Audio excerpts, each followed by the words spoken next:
I think student loans have gotten really blown out of proportion in terms of people's overuse of them, that it's now really impacting this generation that wants to then enter society, go to work, and then buy a home.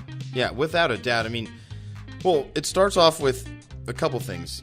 A, it's free money. We right? like that. Here's a lot of money. Sounds good. And just pay us in the future, and then Obama will tell you, well, if you do this or you do that, you don't really have to pay us, but just try, So it's a connotation for debt that is unlike any other type of debt that we've ever seen. But it also has the connotation of being, quote unquote, good debt. Whereas most of these kids will see now, and well, I'm sure because you can it's tell for them, my education, it's Logan. for your education, That's sure. good. And the rates are higher than any mortgage. I'm sure you're quoting anybody. That's any right. used car you can go buy off Independence or anything. I mean, so to me, good debt is the one with the lowest rate. And Right. for some reason, student loan debt has always just been considered good debt. Let's jump in and talk about kind of how the student loan guidelines have impacted somebody's ability to buy a house, meaning getting their mortgage. Yeah, because that all just recently, I think, they Major just switched changes. it. Okay, yeah. So, Logan, up until recently on an FHA loan, which is typically a pretty common first-time loan program that a buyer, they could put 3.5% down, et cetera. Up until recently, the customer could apply for a loan, and if we could show that their loan would be deferred for 12 months or more, we didn't have to count any payment against them. And that's kind of scary, right? So 5 years down the road, they're out of school. Now the payments start to go up every year on that student loan debt as they make more and more money.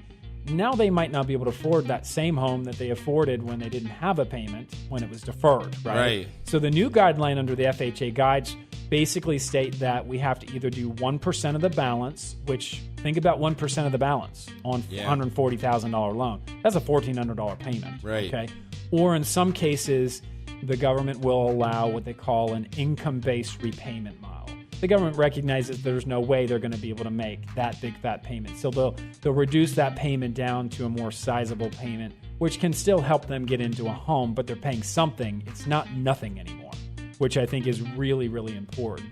The conventional loan guidelines are similar in that if you're deferred, we're still going to count 1% of the balance.